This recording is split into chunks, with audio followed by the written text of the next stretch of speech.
La Slovénie regorge de châteaux et de forteresses bien conservées. Et parmi les incontournables, il y a cette invraisemblable citadelle construite à même une grotte à 123 mètres le long d'une paroi escarpée, la rendant presque imprenable. À l'intérieur, vous découvrirez du mobilier et des armures rappelant le Moyen Âge.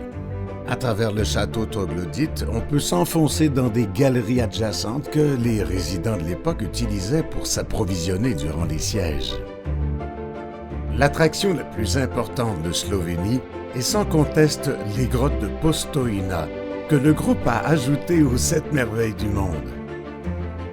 Le lieu est en effet grandiose. C'est tellement grand qu'on commence la visite en train électrique qui nous emmène sur 3,7 km à travers tunnels karstiques et galeries gigantesques.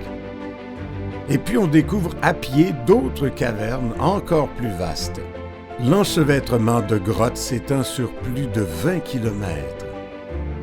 Un audioguide nous explique entre autres la formation des stalagmites et des stalactites, ces sculptures naturelles aux formes fascinantes qui prennent, dans certains cas, des milliers d'années à se former.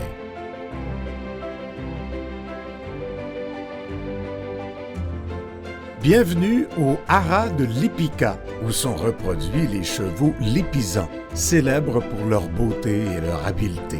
On les reconnaît tout de suite à leur robe gris-blanc. Le haras de Lipica, c'est un des plus vieux d'Europe. Il a été fondé par Charles II, l'archiduc d'Autriche, en 1580. La cour impériale de Vienne lui avait demandé de trouver des chevaux élégants pour des parades militaires.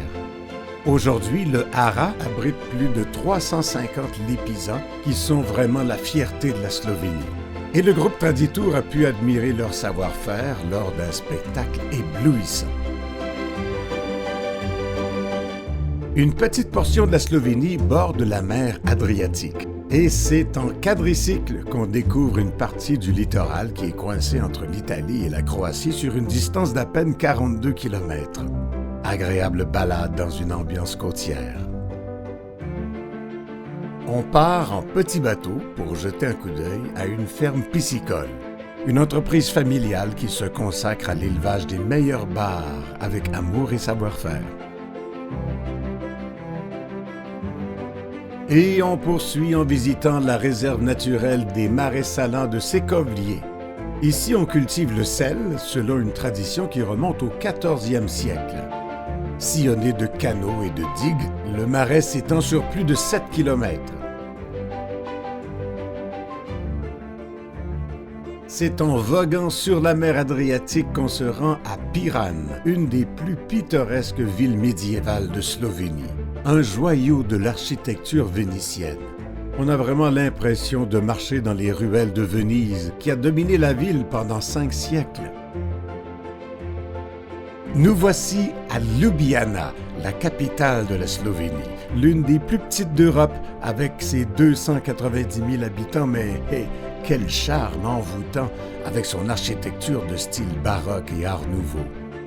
Une promenade à pied nous fait apprécier la quiétude de la Bien-Aimée, c'est son nom en slovène.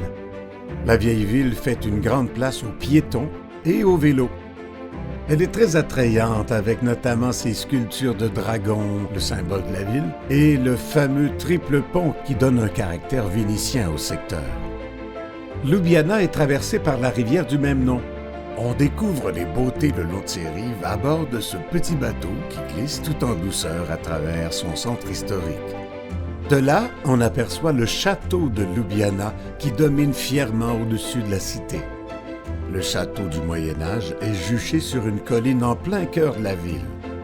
Et c'est en funiculaire qu'on y accède, évitant de grimper les 376 mètres qui nous séparent de la citadelle. De là-haut, la vue sur la ville à nos pieds est saisissante. Et comme Traditour ne fait rien à moitié, on nous a conviés à un souper gastronomique dans les murs du château. La grande vie, quoi!